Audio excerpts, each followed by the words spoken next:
With solemn prayer mixed with joyful songs, Christians in the Indian city of Kolkata celebrated the sainthood of Mother Teresa on Sunday, honoring the nun who worked tirelessly for the poor here and indelibly shaped the city's image in the eyes of the world. A crowd of about 300 gathered outside the narrow lane leading to the modest mother house of the order that Mother Teresa founded. They listened to a short service and watched the proceedings from Rome on a large television screen. Inside, dozens of nuns, clad in the simple white and blue-trimmed sari of the order, also watched.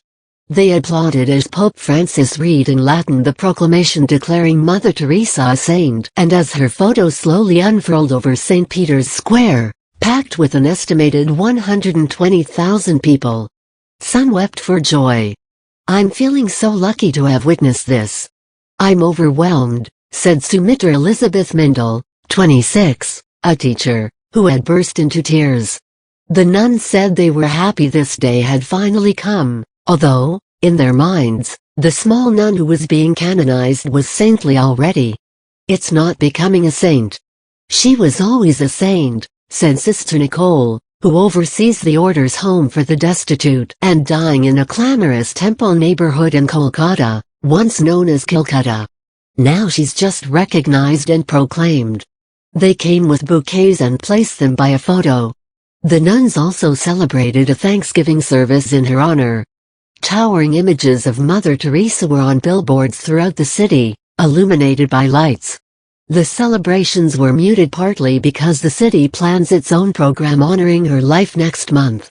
India sent a large contingent to the canonization event, including Foreign Minister Sushma Swaraj. In a tweet, Prime Minister Narendra Modi called Mother Teresa's sainthood a memorable and proud moment. Analysis: why Mother Teresa is still no saint to many of her critics. Although Mother Teresa was revered here in this sprawling megacity of 14 million because of her work with the poor, the dying, orphans and leprosy patients, many Kolkatans, and indeed, many in India, feel ambivalent about her legacy. After she won the Nobel Peace Prize in 1979, some believe, she cast a long shadow over the city's history, obscuring its vibrant cultural past with an image of a place teeming with bodies and gutters.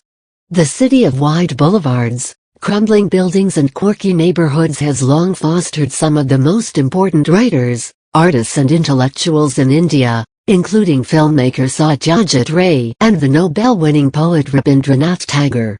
The novelist and journalist Sandeep Roy, who spent 20 years in San Francisco before moving back home to Kolkata in 2011, said the Mother Teresa narrative obscured other facets of the complicated city in which he grew up, its vociferous soccer clubs, fish markets and busy cafes. "She was a presence definitely as I was growing up. But it wasn't until I moved to the West that I realized she overshadowed everything else in people's perception of Kolkata," he said. It was a city where she lived, but it was not Mother Teresa's city. The ethnic Albanian Agnes Gonçalves was born in 1910 Skopje, now the capital of Macedonia. She arrived in India in 1929 to teach high school as a young nun in the Loreto order and eventually secured permission from the Vatican to found her own order, the Missionaries of Charity. She founded her first school under a tree in a Kolkata slum in 1949 and, 3 years later, the religious order that now includes more than 4,500 nuns and brothers in about 130 countries. After the Nobel Prize, her fame grew and she embraced an international role traveling the world to speak against abortion and contraception. She was criticized by former volunteers and others who became disillusioned with frayed conditions at many of her centers, even as millions in donations rolled in.